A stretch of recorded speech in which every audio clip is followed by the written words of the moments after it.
Hey, it's Professor Wham again, and we're putting together another podcast here. And this is another one of those that I started out doing one thing and have ended up doing, well, it's not an entirely different thing, but have gone in a direction I did not expect. So those of you who've been kind of following along with these, what I've been doing is going back and reading some classic works in paranormal study, whether they be UFOs, mostly UFOs, but sometimes other stuff. And because I did a thing on the Tujunga Canyon abduction accounts, and those were studied by Andruffel and Scott Rogo, I decided that I would look into a couple of books by Scott Rogo, because he was one dude I hadn't actually ever really read very much of.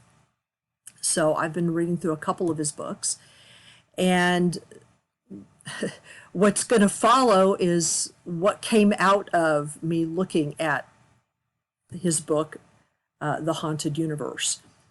Or as I put it, on what baffled D Scott Rogo, the Fedora guys, and their uncanny minions. And usually one can find a psychic explanation for just about any mystery, but these phone manipulations are so bizarre that I have no possible explanation for them. Yet again, this mimicry follows a pattern. So this is what happened after I read his book, The Haunted Universe, which I think is probably his rejoinder to Keel's book, Our Haunted Planet. The Haunted Universe was published in 1977, and Keel's Our Haunted Planet was published in 1971. So and they knew each other.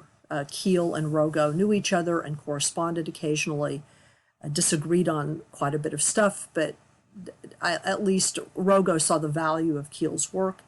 So I think that this book, The Haunted Universe, is kind of like I said, an answer to or a rejoinder to some of the things that Keel is talking about in Our Haunted Planet. The other thing that you have to keep in mind, and this is the Rogo himself and his book, The Haunted Universe, this is a reprint that was done by Anomalous Press. He, again, wrote this in 1977 or published it, and it did express a view of UFOs and other kinds of what we would now call paranormal experience that was unusual at the time. So there were a lot of UFOologists who did not like Rogo as a result of that, but that's probably part of the reason why Andruffel actually asked Rogo to help her with some of her UFO contact and abductee investigations, because they were both interested in parapsychology, and she noticed that there were some paranormal elements in some of those accounts that could not be easily explained by nuts and bolts UFO enthusiasts at the time. And this is the late 70s, early 80s. So that's probably why she called him in on it. I mean, if you read some of the reviews of him, UFOologists didn't like the fact that he was venturing into UFOs at all, and they sort of try to pan his work. I think that he might actually have some valuable things to say to some people now.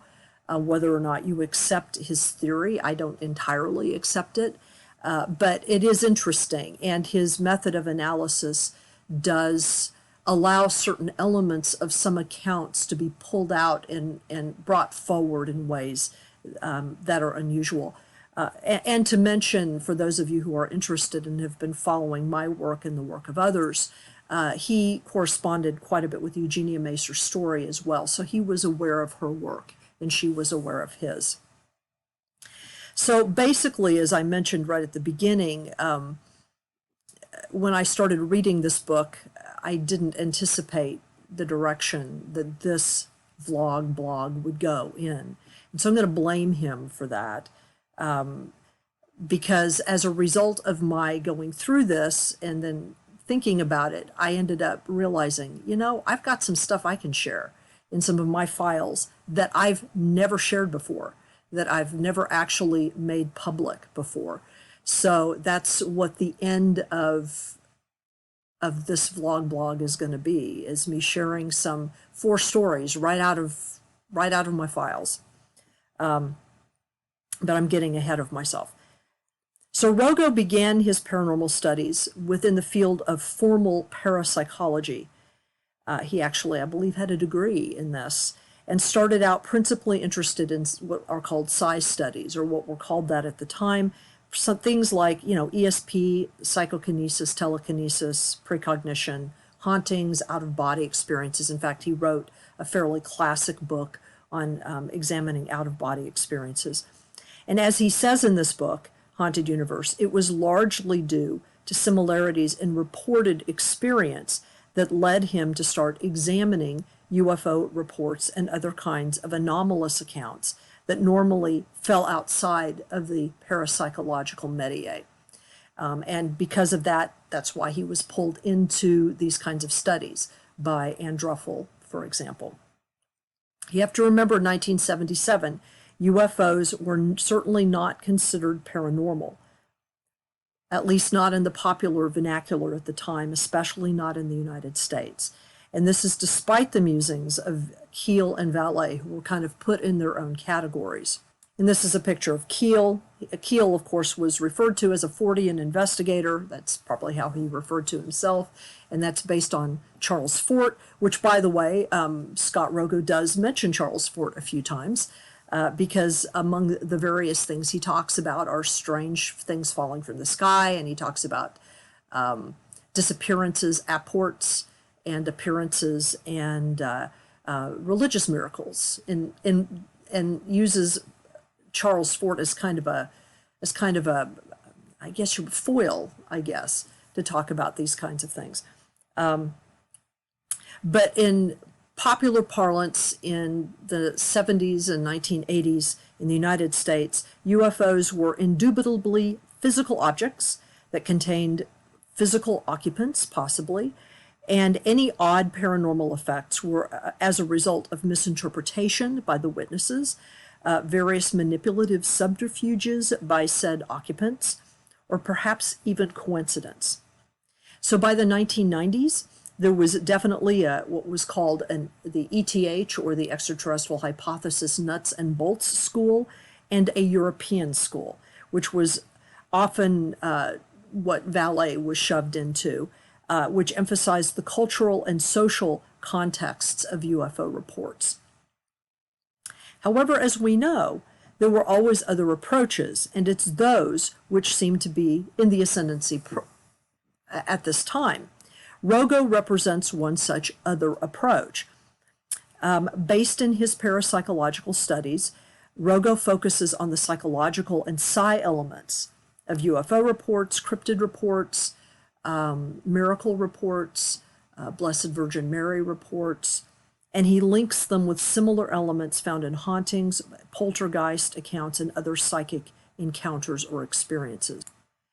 So Rogo's basic conclusion, which, as I mentioned, was roundly rejected by UFOologists at the time, was that the same psychological or parapsychological psi mechanism that produces poltergeists or visions of the Virgin Mary creates the conditions for, and perhaps in some cases the actual manifestations of, UFOs and other related phenomena. So he sort of sees UFOs and even contacts of various types as manifestations of particularly powerful minds that under the right conditions can actually create physical objects or physical lights or physical effects that might be observable by other people. So essentially, if the circumstance is right and there is a powerful enough sender or many senders, such as, for example, what happened at Fatima, the miracle at Fatima, mind consciousness itself can create a UFO that might have physical effects. A vision of the Holy Mother with attendant healings, or a violent, naughty ghost that will hurl furniture, or a UFO. Such is the hidden power of the mind. So for Rogo, the reason why, for example, the redoubtable Ivan Sanderson, with whom he also corresponded quite a bit, saw so many UFOs is simply because he was a strong sender and manifested them himself. He also accounts Keel as a strong sender, who is a bit more aware of the role he might be playing in the manifestations he studied and witnessed. But Keel himself obviously also believed strongly that there was something outside of his own consciousness which interacted with him and others who had paranormal encounters. Now, Rogo is less interested in the actual mechanisms of how these processes of manifestation might take place. That, by the way, was something that specifically interested Eugenia Macer's story and around which she spent a lot of her time. That's what her theory of, the fluidus matrix is all about, is trying to actually figure out the mechanism whereby mind energy or consciousness actually manifests physically. So Rogo is less interested in this. Or he's also not very interested in whether there might be other sorts of or levels of consciousness or non-human entities which participate or utilize these mechanisms on human psyches for their own purposes, which are the principal concerns of, say, Keel and Vallée. He's interested in demonstrating that the psychic elements in disparate accounts of hauntings, religious miracles, and UFO sightings or contacts demonstrate a common thread that joins these accounts together in some way. Now, to this end, Rogo assembles numerous stories from diverse sources, and he does show a good familiarity with all the major paranormal, as we would tag them, figures of the day, as he apparently corresponded with almost everybody. I found his chapter on seeming teleportation and religious miracles to be especially interesting, as he has collected numerous accounts that I'd never heard of before and that I haven't heard of since. So for that reason alone, he's worth reading. I personally love the idea of teleportation and sudden disappearances and apports, because I've personally experienced some of this stuff, kind of on a low level, but I have experienced some of it. Rogo's examination of the Pascagoula UFO abduction account as a psionic or psychic event is quite fascinating, too, because his focus on specific elements of the Hickson-Parker story does demonstrate that not only was there a larger social psychological context to the report than most people tend to focus on, but that Hickson continued to experience odd psychic and psionic effects afterwards for many years. And this is something that the nuts and bolts school of UFOlogy, especially at the time, had great difficulty explaining. So basically, you either believed Charlie or Calvin or you didn't, even though the experience obviously impacted both of them for the rest of their lives. So basically, Rogo makes his way through, and this is where the change starts to happen in him. He makes his way in the book through most of the paranormal list: Mothman, Bigfoot, other monsters, and can account for most of them, pretty much, at least I think to his satisfaction, using his psychic psionic model, until he gets to the accounts that completely upset his apple cart. Those of the men in black, with all of their attendant appearances and disappearances, odd behaviors and clothing, and bizarre coincidences like the strange phone calls, the weird temporal things intact. So he examines Al Bender's Men in Black, Keel's personal experiences and reports, accounts collected by Bertold Schwartz, who he also corresponded with, and even a couple of his own experiences, and concludes that he literally has no idea what is going on with these. So these are the accounts that completely stump him. So what's weird is that you read this entire book, he's got a psychic explanation or psionic explanation for everything.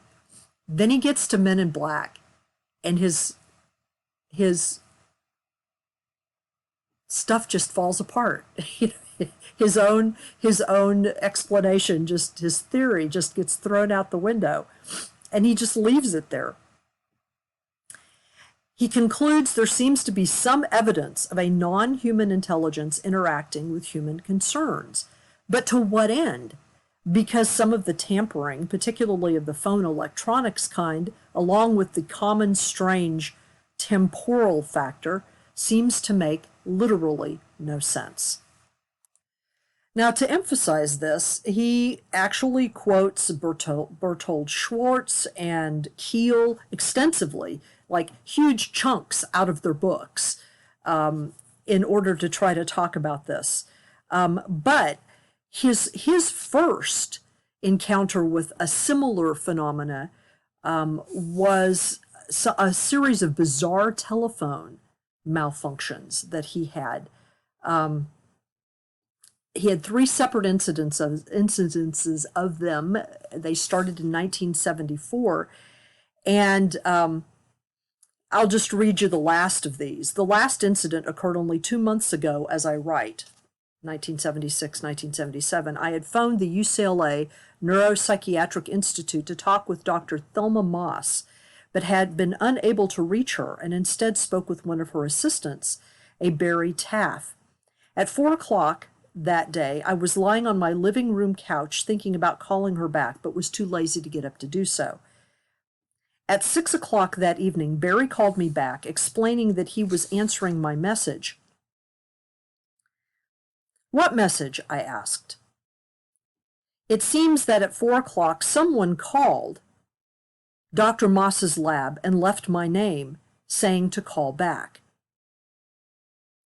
Usually one can find a psychic explanation for just about any mystery, but these phone manipulations are so bizarre that I have no possible explanation for them. So basically, he was thinking about calling her back at 4, and at 4 o'clock, a message was received, but he had not actually made the call. So, I mean, I can think of a psychic explanation for that, but it's probably a little bit more extensive than he's willing to go in his own theory. And he does talk about Al Bender, which I'm going to talk a little bit about Bender myself. But so those of you who are familiar with Al Bender, it was his story, Flying Saucers and the Three Men, which he wrote in the early 60s. I can't remember now if it was 1961 or 1963, but it was in the early 60s. And it was him telling his story the story had been told earlier by Gray Barker. I think it was called something like The Men in Black, or They Knew Too Much About Flying Saucers or something. It was some story like that was a title. It was some weird Gray Barker title. But he tells his version, or a version, of Al Bender's story. And Al Bender then eventually was persuaded to tell his side of the story. And, you know, we might do something on Al Bender at some point, because I have to tell you, that book, Flying Saucers and the Three Men, if you ever get a chance, it's been reprinted. If you ever get a chance to read it, it is one of the weirdest books, one of the strangest accounts that I've ever read. And I mean, now when you read it, there are a lot of cultural things that have attached themselves to it. You know, there's this whole calling occupants of interplanetary craft and Klaatu and all this stuff. You know, the day the Earth stood still. There's all these cultural references now, but at the time when he wrote it, it was creepy. And so when I reread it, I just thought, this is like the strangest story ever. Why would anybody make this up? You know? Anyway, so he talks about the Fedora dudes. It's basically from this Men in Black story here that we get sort of the popular image of the Men in Black as these kind of dark-skinned guys wearing business suits and these fedora hats. And if you actually read Albert Bender's account of why that is, why these dudes say they do that, it's really creepy. Anyway, there are many theories, obviously, about the Men in Black that have been floated since 1977 and since D Scott Rogo published Haunted Universe after being confused by them. And of course, one of the most popular is that the MIB are but one manifestation of an old adversary. If not demonic, then just as capable of deceiving humans, and that's the jinn. And this is a view that has been discussed broadly by the late Rosemary Ellen Guiley, who some of you may be familiar with. And this, of course, is Rosemary, who died unexpectedly. I think it was back in 2019. And one of her books, she wrote like 65 books on all kinds of things. I call her a demonologist because she was very interested in demonology. I don't know that she would have referred to herself that way, although I've heard her referred to that way. But she was very interested in kind of the classic understanding of the role of demons. And as part of this, she also got into some interesting studies on the jinn. Now, for those of you who are not in the know, jinn is an Arabic term describing a category of sentient life that, according to the traditions that accept their existence, this sentient life preceded humans as created beings on the planet. So you can kind of think of elves as in Tolkien. You know how in Tolkien the elves came first and then humans came afterwards. Well, in the classic folklore of the jinn, they were created first. So their creation preceded ours. In Islamic and Middle Eastern folklore, and this is inclusive of traditional Jewish and Eastern Christian traditions, the jinn were created by God and have a separate existence and destiny from that of humans, their own functions on the planet, their own nations and variations. They exist parallel to us in what we might refer to as an adjacent but distinct dimension, and can interact with us in various ways. They have many of the same characteristics as humans. They have free will, they have the ability to grow and evolve, to reproduce, and although they are thought to be longer lived than humans, they are not immortal. Now, what is interesting about this, if you actually read Albert Bender's book, what you realize is that these dudes, these Fedora dudes who are talking to him, they never say they're from another planet. They say that they're from another realm. And they say some really weird things about that realm, honestly. It's like, I can't even explain it exactly, but but they have figured out ways of interacting with us. But they never actually say that they're from another planet in the same manner that we would say that. And the main reason why they don't want Al Bender to talk is because they're afraid that their existence will be revealed. They don't want their existence to be revealed. So there are some interesting parallels there. Now, by the way, the term jinn, spelled here with a DJ, you can either spell it with just a J or a DJ because it represents a romanization of an Arabic pronunciation, which is very, very difficult to pronounce. It's a very hard J. There are several J sounds in Arabic, and the DJ is a particularly hard J. So it's difficult for a lot of English speakers to pronounce, which is why the D is sometimes put there. But the term jinn is not related to the word genie, not directly. The latter, genie, comes from Latin and is derived from the term genius loci, sometimes called genius loci, or the spirit of a place, a phrase that Romans used to describe physical areas of beauty or power, such as one might build a shrine.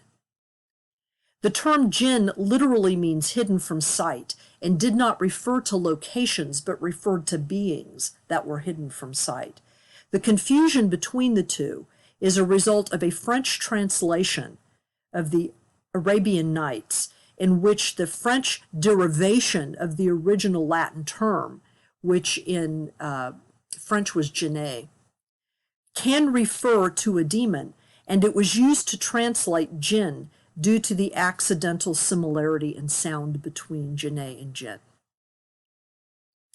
So, according to the stories, many, if not most, jinn go about their business, doing the tasks that they have been appointed for. Some assist us in our endeavors, and others detest us, or at least want to pester us because they can see us, but we can't see them. Now, Guiley and others who have adopted her view argue that traditions of the jinn can explain many features of the paranormal that have hitherto remained mysterious and frankly terrifying, particularly manifestations of the men in black. Now, although there is obviously no definitive way to determine whether the so-called men in black are manifestations of jinn, Guiley cites many broad similarities between the two reported data sets. Both men in black and jinn reportedly appear and disappear in ways that seem designed to be confusing to human observers. Both men in black and jinn engage in blatant impersonation, deception, and subterfuge. They can be strangely attractive and eerie at the same time.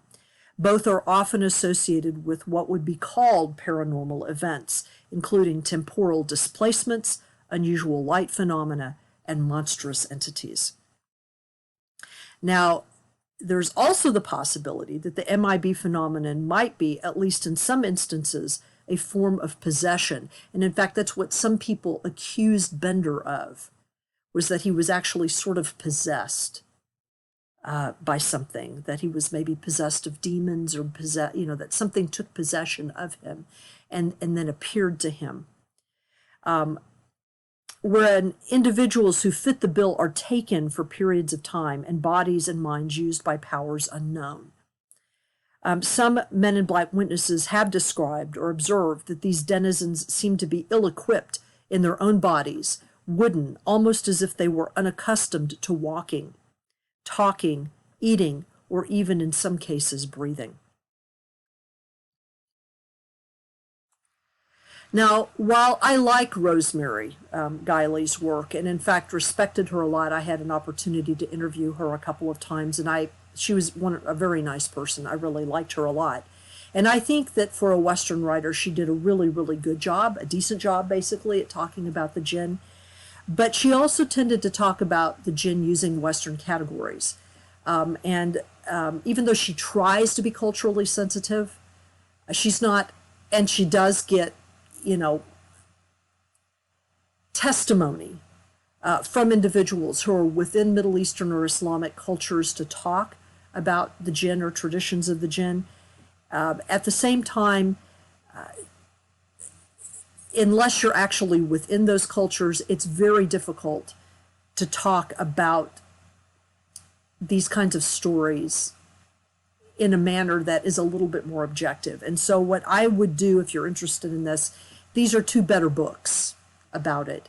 One, Legends of the Fire Spirit, is kind of a survey, and it looks at all kinds of jinn stories across all the cultures who have them, throughout the Middle East, Central Asia, into Southeast Asia, into Indonesia, into across Northern Africa. So you get kind of a selection of all of the different types of stories and categories of what the jinn are called, how they manifest, and from the people who live with them, essentially.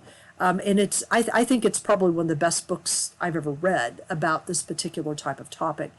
The Intelligent World of the Jinn on the right. This is actually this woman's, Amira El-Zain's, doctoral dissertation. It's actually a dissertation that was written, and it's very good. I mean, you can tell when you read it that English isn't her first language, but it's been edited pretty well, and she does a very good job of talking about the deep cultural manifestations of the jinn in everyday, say, Islamic life and Arabic life, but how that has impacted and influenced the understanding of spirituality and religion in those cultures. And so I think that it's a very useful book for those of you who are interested in sort of the cross-cultural elements of this. And of course, this is a famous still from a viral surveillance video. The thing about Men in Black is that there are a few pictures of them around, a few videos of them around. So it's like, are these Men in Black? Are these gin and business attire? Because I can tell you that this is a very common look for some intelligence officers in Washington, D.C. So it's kind of hard to tell exactly what's going on in this video, but these are supposed Men in Black.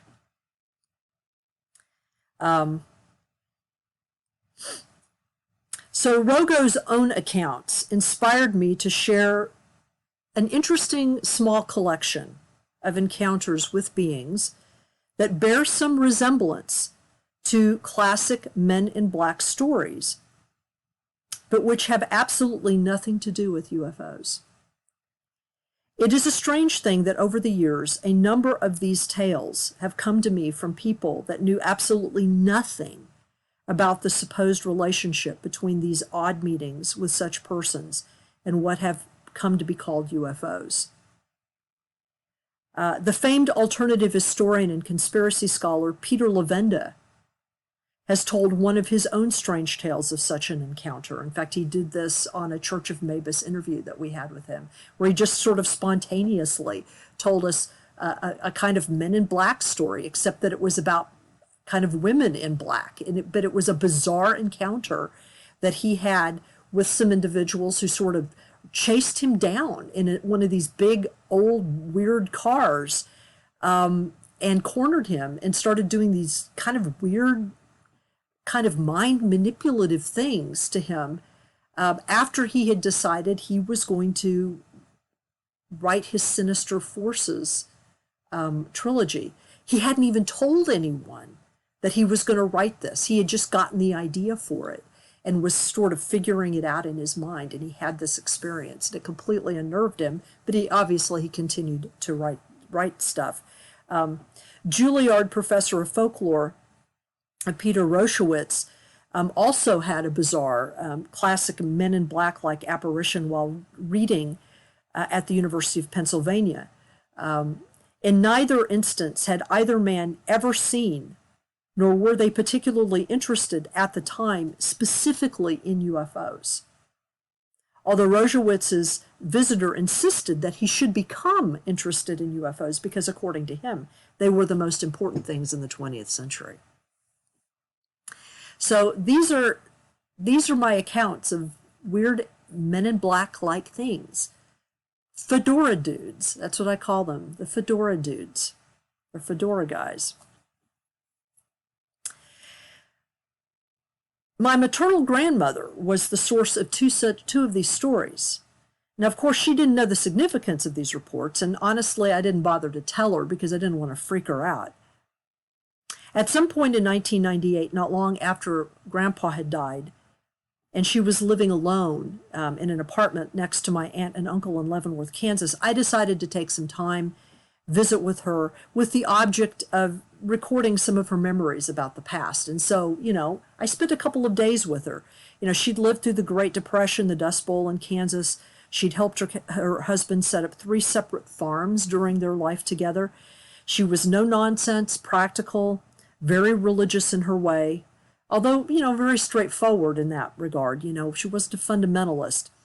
She made the best fried chicken dinner, fried in Crisco, but good. Baked a mean peach pie and told great stories and a dry sense of humor, all of her own. She was not a person given to subtle imaginings or fantasy. So I spent a couple of days with her. I helped her clean up her apartment. She was packing some stuff to get rid of it. I also was helping her with her flower garden because she'd gotten a little too old and stiff to water all the gardens. And I was just talking to her, So at some point when we were sitting in the air conditioning, because it was during the summertime in Kansas and it was hot, and she ran the air conditioning all the time now because she had it. I asked her if she or Grandpa had ever experienced anything odd, unusual, or uncanny at one of their farms, or ever, if she could remember. So she sat thoughtfully for a few minutes, and she retold a couple of stories that I'd heard of before. There was a story about ball lightning that came in and blew out the tubes in their television one time. It came in the window during a thunderstorm, came in the window, traveled along the top of the wall, came down over the television, and went right down into the television, blew out all the tubes. I'd already heard that story. And then there was another story of when she and my grandpa were on their first farm in Harrington, Kansas. They were sitting on their porch, their back stoop, I believe it was, and witnessed a meteor coming through the atmosphere towards them and then going back out into the sky. And of course, it was this very bright, flaming thing. And for a minute, they thought the world was going to end. I suppose if it had hit them, it would have, but it went back out into the atmosphere. But I'd heard those stories before. So I said, so anything else? Maybe something you haven't thought about for a while. So she sat there a little bit longer, and then all of a sudden her eyes got really wide, and she said, yes, there was this one really strange thing that happened not long after we moved into that last place north of town. And she was referring to Valley Falls, north of Valley Falls, Kansas. She said, it's funny, I haven't thought about it in a long time. It frightened me, I guess, so I just put it out of my mind. Now, these are taken directly from notes that I recorded at the time on a recorder. Now, she proceeded to tell me that when she and Grandpa had moved into that place in the mid-1960s, it was maybe kind of the late 60s, their third and last farm, this was the third and last farm that they lived in. The house hadn't been lived in for a while, and it needed some work. The previous owners had left a lot of their stuff around, and so it would take some time to make the place clean and livable, at least by my grandmother's standards. All the bedrooms were upstairs, but they decided to make an eastern room downstairs off the kitchen into their bedroom because of the light in the morning. And that way all of the bedrooms upstairs could be closed off when not in use during the summer and winter in order to maximize heating or cooling for the rest of the house. And that would keep them as guest rooms. So that's basically what they did. They made this eastern room right off the kitchen into which I guess had been kind of a drawing room or something. They made it into their bedroom. Now, they had been in the house maybe 4 months, having moved in early February so that they could also take advantage of plowing and planting opportunities. So she guessed that the event that is going to be described here occurred in late May, early June, when the light outside came early and it was warm enough that the windows could be open and no jacket needed at dawn. So Grandpa's routine was to get up before light. He did this automatically to do the chores. He'd do his morning meditations and prayers, and he'd go out, and he'd be done with them by 7:30 or 8 a.m., and he would return for a proper second breakfast. He didn't call it that, but that's what it was that Grandma had prepared, and they'd talk about the day ahead. So Grandma recalled that this day Grandpa had gotten up and left as usual, but that she'd had some trouble getting back to sleep because it was kind of muggy out. The windows were open, but there was no breeze, and there were curtains in the window. And she remembered that she really wished for a bit of rain to cool the stuff off, and with that she kind of drifted into a restless sleep. She recalled waking up with a start, as if she could hear something outside one of the windows, which was right next to the head of the bed. In fact, it was right by her side of the bed. The sun was now up, and the light was streaming into the room, making the curtains, which were an off-white color, almost glow, she said. There was still no breeze, and so they hung slack. Now that's what she heard what had awakened her. It was the sound of breathing coming from the other side of the window closest to her head. She said her first thought was that Grandpa was playing a joke on her, knowing that she was still sleeping and that he'd come around the window to scare her. But he wasn't really prone to these kinds of things. He wasn't a practical joker. So she sat up in bed, intending to throw back the curtains and say something to him, but something made her stop instantly. According to her, through the curtain, silhouetted by the sun coming in, she could clearly see the silhouette of a man framed outside the window through the curtain, which was brightly lit. The figure appeared much shorter than my grandpa's 6'3" frame, and seemed to be wearing at least what this is what the silhouette looked like. It seemed to be wearing a heavy coat with a turned-up collar and a fedora-style hat. She said the shadow looked, well, just like the shadow, that radio show character, the way they portrayed him. She could hear what seemed like heavy breathing, but she quickly assured me it wasn't like sexual heavy breathing. It seemed like it was the kind of breathing that one has with something on their lungs, as she put it, something like bronchitis. Obviously, when she saw that it was not her husband, with the window open and everything, she kind of freaked out. She said, oddly, seems strange now. The only thing I could think of was to run upstairs to one of the bedroom windows up there and look down to see if I could tell who it was.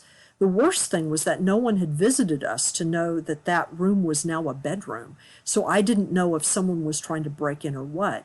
I don't know why I didn't think about running outside, except that whoever it was outside, and I didn't know where your grandpa was right then. So very quickly and quietly, she left the room and ran up the stairs to the second floor where she could peer out the upstairs window kind of straight down and to see who it was and what they were doing. She said it probably took less than a minute to get up the stairs and into a position where she could look down and see not only the entire east side of the house, but the entire backyard. The man was nowhere to be seen. He was simply gone. So she began to run from window to window in all the bedrooms upstairs, for from such, if you ran to all of them, you could get a full 365 view of the acreage that surrounded the house, which in all four directions was almost 2 full acres. It would have been impossible for him to run fast enough to completely vanish from the entire yard. She didn't have all of her fruit trees and flowers planted that year, so the yard was pretty bare. He was simply gone, she said. So she crept downstairs, half fearing that he had gotten into the house somehow, but no one was apparently there. Then she began to worry about Grandpa and hoped that whoever he was, this intruder had not harmed him. She said she just sat in the kitchen after making some coffee and worried until Grandpa returned. So I asked her what the time had been, if she'd noticed. And being Grandma, she said, well, it was about 6:35 or so, because she was always very precise about that. Finally, she heard the familiar sounds of Grandpa coming in the side door, where he'd built a dirt room so he could take off his boots and soiled clothing before coming into the house. This is very common to have this. He noticed that breakfast wasn't ready and that she was in a state, as she put it. So she told him about it. At first he was amused and he thought that she'd been dreaming, but then he noticed that she was really kind of upset. And so he decided he would go out and look at the area where this figure had been standing from the outside of the house. So she heard him go out there. She sat by the window and heard him go out and heard him look. And she could hear him moving around out there, and she heard him softly swear, and then he asked her to come outside. Now, all along the eastern wall of the house, my grandmother had been digging up the soil and creating beds for flowers and a couple of trees. Nothing had been planted yet. In fact, that's kind of what they were getting ready to do that week.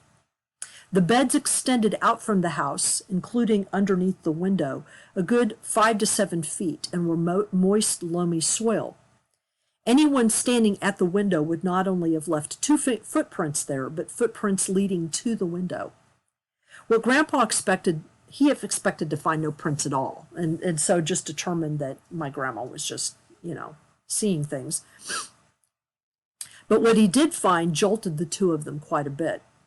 Right below the window, at the place where Grandma said she saw the silhouetted figure, was a single left footprint, seemingly from a dress shoe, heel clearly defined. Now, the only way a human would have been able to do that is that if he or she could somehow hop or jump about 7 feet horizontally, land squarely on the left foot, and then leap off again without making any other marks. The rest of the soil was completely unmarked. In the same manner that Bigfoot is said to often leave one footprint, whoever or whatever this was had done the same. She finished the story by saying, well, it was a long time before I was able to sleep with the windows open again, at least while alone in the house. The story was stunning to me, especially for someone who was not known for telling tall tales. So I asked, so were there any other weird things that were happening right at that time, like anything with the animals or that Grandpa mentioned? So she sat there for a moment, and then she said, well, yeah, come to think of it, there were, but I didn't see any connection at the time. Sally was one of what was Grandpa's name. His name was Sylvester, but he hated to be called Sylvester, so everybody called him Sally, Grandpa Sally. She said Sally complained several times that it seemed like someone was coming into his work shed at night.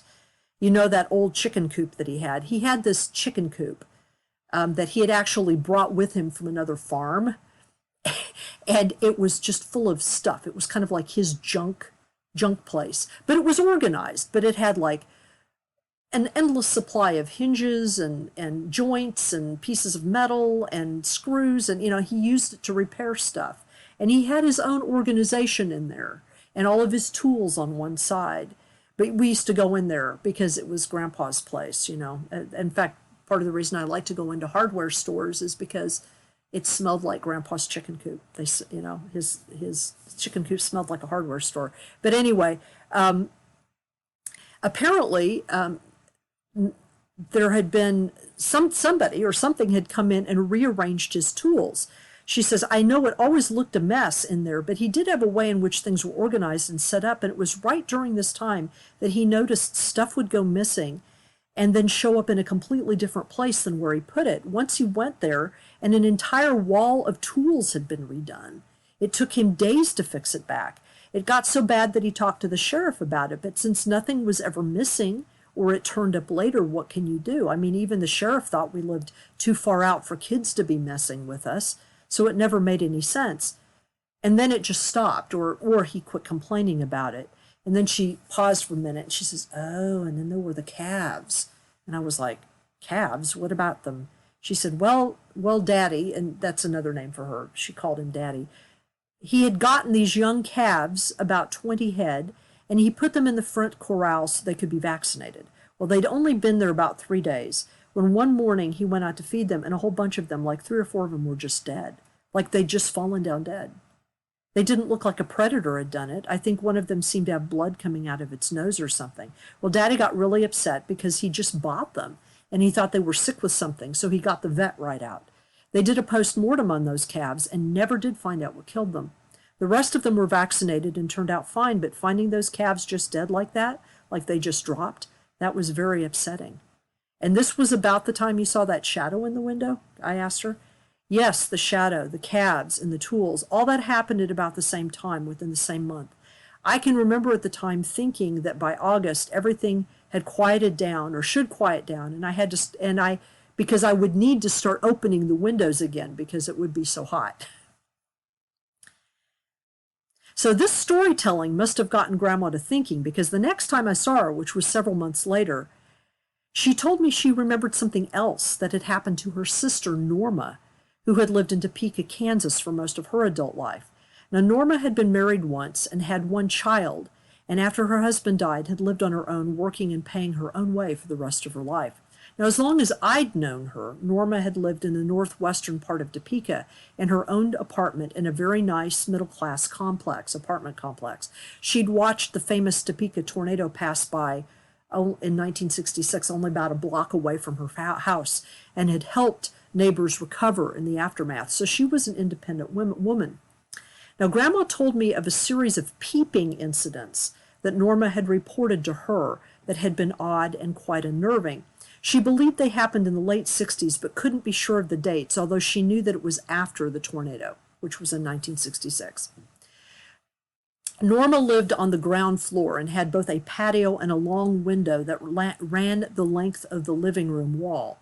It was not a wall to floor window, but ran along the top half of the wall, kind of like there was like a panel, and then this window ran across the top of the panel. With the bottom edge of it was about 5 feet off the ground. I could barely see over it as a young adult. It was right at eye level. So according to Norma, one day early in the morning, she came into the living room and saw this man looking in the window. It was like he was waiting for her to show up. She described him as seeming to be smartly dressed in a dark, rather old-fashioned suit, which she could see of it, and was clearly had to have been 7 foot tall or standing on something. His skin was olive-colored, and he was sporting that now dreadfully familiar fedora and a very strange kind of demented grin. She also said that his eyes seemed a bit large for his face, like maybe there was some kind of deformity, and he seemed to stare at her fixedly. She found him very frightening, but her response to fear was to confront it boldly, and so she decided that he was probably some kind of solicitor, and she went to the patio door to go outside and drive him off. But the trouble was, when she opened the door and stepped out, he was gone, and there was not a sign of him. Now, at that point, she thought that she was just imagining things. But the trouble was, he started showing up everywhere. Now, keep in mind, this is in the late 60s. This is before the internet, before Google, and all those apps that can enable folks to track other folks. Although she did have a work schedule, her time away from home was often irregular, as she liked to meet up with friends and coworkers and her daughter from time to time after work, as well as just run errands. But she started to run into this guy in all kinds of places, at the grocery store, the dry cleaners, on the sidewalk outside her daughter's house. Sometimes she'd look up and this guy would just be there staring at her with this funny grin. Other times she'd glance up and see him walking across a parking lot toward her or away from her, as if he'd just finished with something.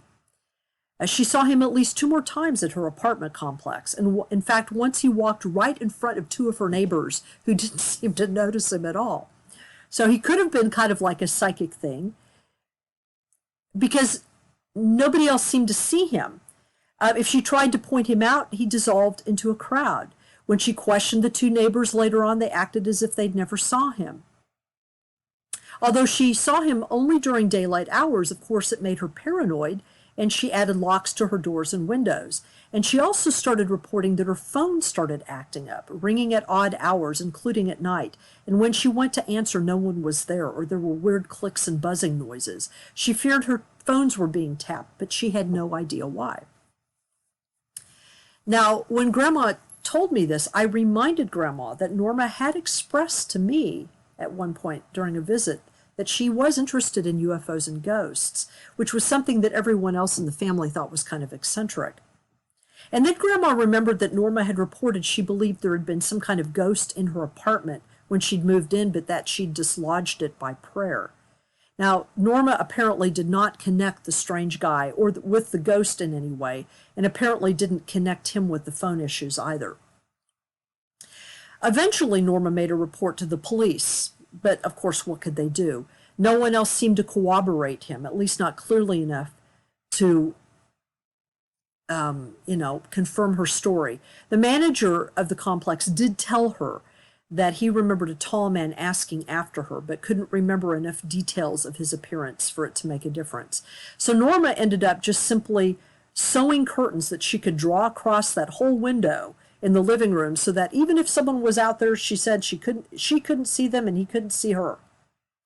So she always kept the curtains and patio blinds drawn after that, unless she had company and was entertaining. So isn't that weird? It's like, who's this Fedora guy?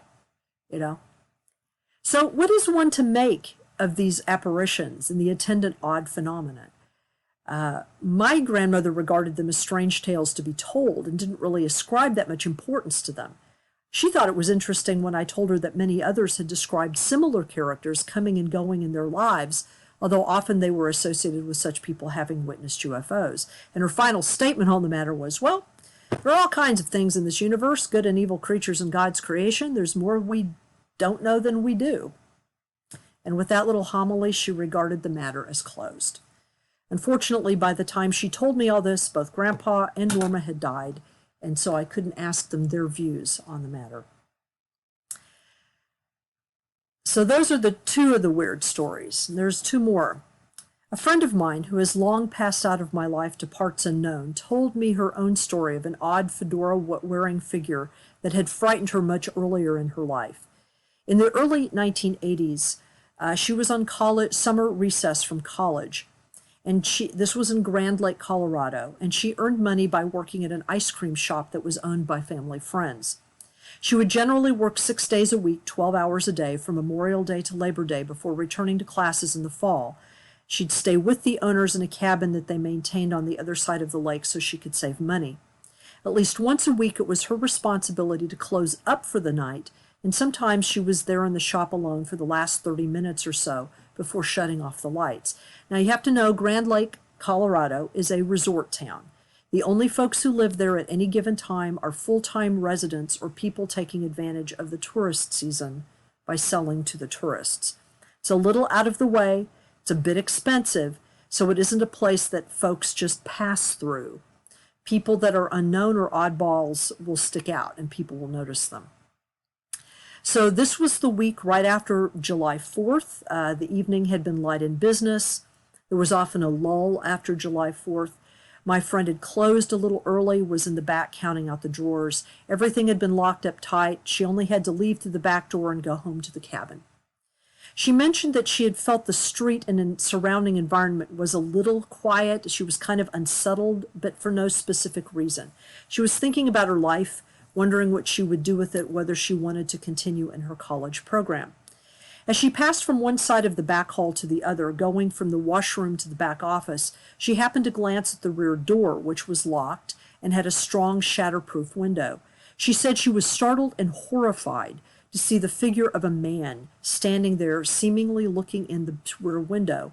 His front was in shadow because the streetlights were behind him, so, he was a silhouette.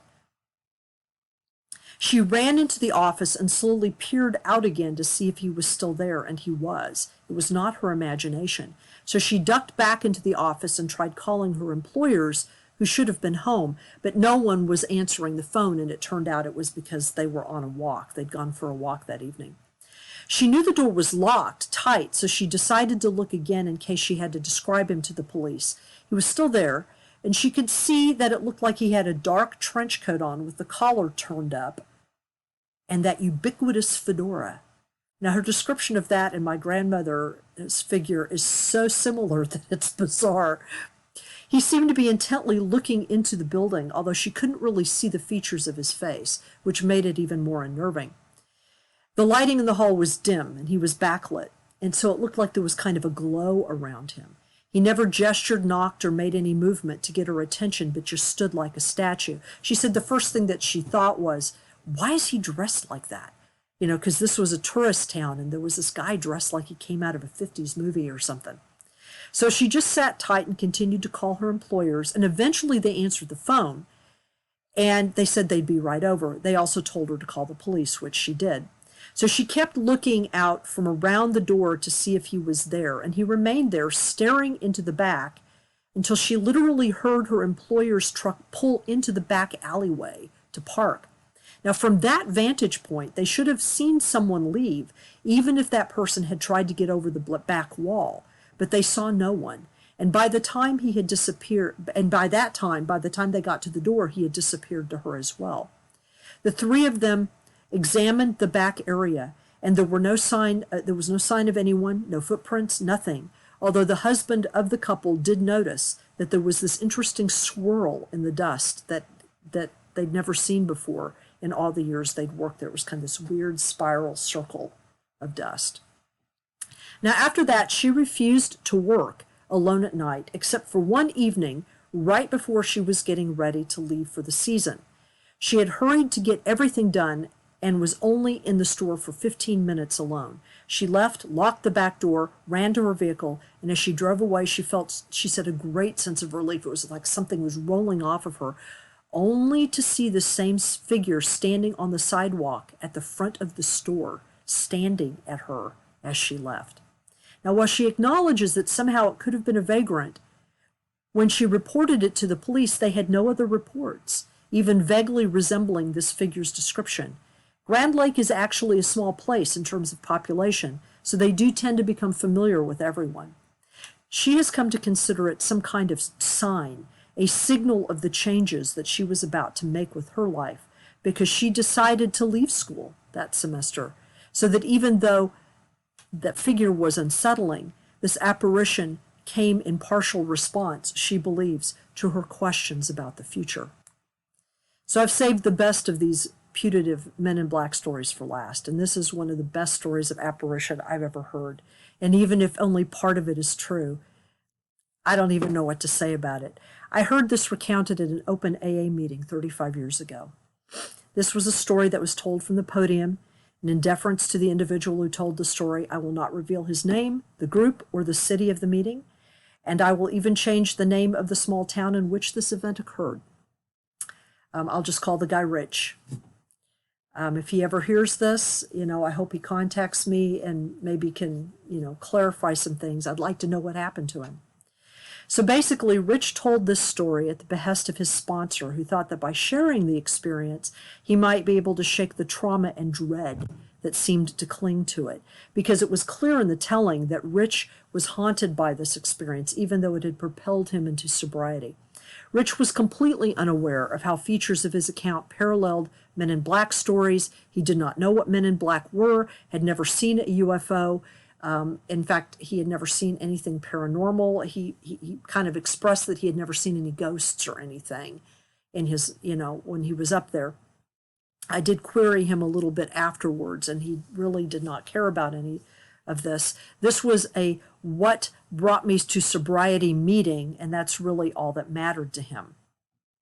So he also prefaced his story by insisting that while he had developed a bit of a drug habit in addition to his drinking, his only indulgence on the day in question was a small amount of weed earlier, several hours prior to the experience. He was not drinking at the time. He was running from the police and his supplier that day, the latter because of a not unusual lack of money. So he was a bit hyped up on adrenaline, probably experiencing a little withdrawal and more than a little paranoid. And this did happen in the Midwest. So according to Rich, he had driven around for several hours trying to figure out what he was going to do because he knew his supplier was looking for him. He decided to stop by a friend's house at the edge of town. His friend had told him he could come over anytime he needed a place to hang out or hunker down, and so Rich had a key to the back door. He decided to wait until after dark to make it less likely that any of the neighbors might see him. So his friend was at work when he got there. He drove his car slowly around back to the alley, and he let himself into the back door, through the back door. Now, without turning on any light, Rich made his way to the front door, which he tested to make sure it was locked, and then went to a small office off the kitchen to wait for his friend. The office was an inner room, virtually a large closet really, without windows. So if he shut the door, he could turn on a small lamp, and no one would be able to see any lights coming from within the house, so he'd be hidden. So Rich said he sat there for quite a while, shaking, petrified, not knowing whether he'd prefer the police or the supplier to find him. He was in kind of one of those hyped up states. He thought about his family. He thought about his debts. He felt completely overwhelmed, not knowing where to start. All he wanted to do was talk to his friend and see if his friend had any suggestions. While in the middle of all these cogitations, Rich said he thought he heard something in the house, and he assumed his friend had come home. He noticed that it had gotten hot in the room, and he was perspiring heavily. Just as he was getting ready to stand up and walk into the kitchen, the door to the office burst open, and as he put it, this huge black man strode into the room. Now, he hastened to add that the man was not a black man in a racial sense, but was completely dressed in what appeared to be an expensive black suit with that fedora hat. From his perspective, the size of the man seemed to dwarf the room. His head and his hat near the ceiling, an intense energy and charisma flowing off of him, and his dark eyes set in an Italian-like face seemed to glitter. At first, Rich thought this was a hitman that had somehow found him, that had been sent by his supplier. But when the man stopped in the middle of the room and gestured for him to stand up, he somehow knew that this figure had nothing to do with his supplier. In a booming, commanding voice, which startled and terrified Rich because he thought that all the neighborhood could hear, the man in black told Rich that yes, Rich would go to the police that night, and if he did so, telling the police everything he knew, that his situation would work out, even though it would take some time. On the other hand, if he didn't go to the police and persisted in running and being otherwise irresponsible, well, there was no telling what might happen. Now, after that message, delivering that message, and a long, stern look, the man in black turned on his heels and strode from the room in the direction of the front door. Rich bounded after him and watched as he reached the door, opened it, and stepped outside, closing the door behind him. Now, automatically, Rich ran up to the front door himself and attempted to open it and realized it was still locked. Could only be locked from the inside, so the figure couldn't have locked it after leaving. Rich unlocked the door and threw it open, very confused, but expected to see the tall figure striding down the sidewalk or the lawn. But what he saw stopped him cold. Instead of seeing one man in black, he saw 20 or 30 men in black, all identical, standing in the yard, the street, across the street in the neighbor's driveway, all looking directly at him in the same manner that the first man in black had. And as he put it, quote, "It was like all these figures were being reflected in an infinite series of mirrors, and they were all looking right at me." The sight absolutely terrified him, and he slammed the front door, locked it, and ran from the house to his car and out the alley by the other way. He said, "There is no way I'm going to drive past the front of the house and see if they were still there. I didn't want to know." He drove around a bit more, but finally convinced himself to drive to the police department, where he turned himself in. Now, all that happened exactly 6 months prior to him standing in front of the group to tell him this story. And he attested to the fact that while he did have to face legal consequences, a decent lawyer had stepped up to help him. He'd been clean since that night, and his financial problems were finally in the process of being addressed. He attributed the man in black to God in some way, although why this particular moment of revelation had come in this form rather than in some other, he couldn't say. But it was clear that the experience had deeply shaken him. He barely spoke above a whisper the entire time and didn't try to embellish an already astonishing tale in any way. Now, as I said, I spoke to Rich briefly afterward, thanking him for sharing, while mentioning very gently that there were others who had seen a similar being, albeit under different circumstances upon which I did not elaborate. Rich's response was blunt and to the point. He said, "I don't want to know anything about that. I really don't." So I left it at that. While some might say this apparition was a product of a fevered mind, and certainly he's not the first junkie or drunk to have had a sobering revelation, the real question is, why did the figure in this particular drama take that specific form? A form that many of us know so well from another set of stories. So going back to Al Bender, Rich's visitor reminded me of the 3 men in black who visited Albert Bender. Those men in black also issued Bender an ultimatum, telling him that if he persisted in his relentless, obsessive pursuit of the UFO mystery, that no good would come of it. Not only did they threaten Bender, but they physically hurt him, inducing terrible headaches to drive their point home.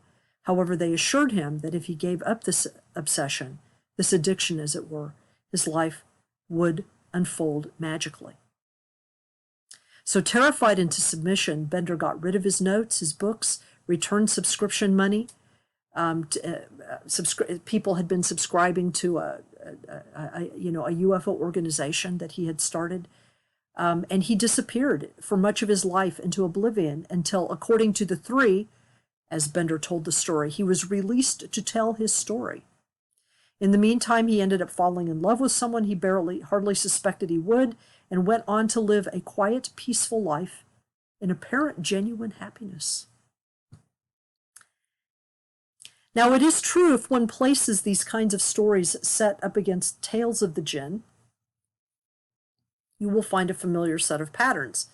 There is some deception and dissembling, but there's also deal-making, truth-telling, and rewards for keeping one's end of the bargain. And this is even before you get to the apparitional appearance of the entities themselves, as in Bender's case. There was the smell of sulfur, and it got unbearably hot in the room that Rich was in. But as Rogo does in Haunted Universe, we'll leave these stories at that. Like him, I have absolutely no idea what is going on with the Fedora guys. Everyone has written about them, and no one knows. And these 4 odd tales indicate that they aren't just interested in UFO witnesses.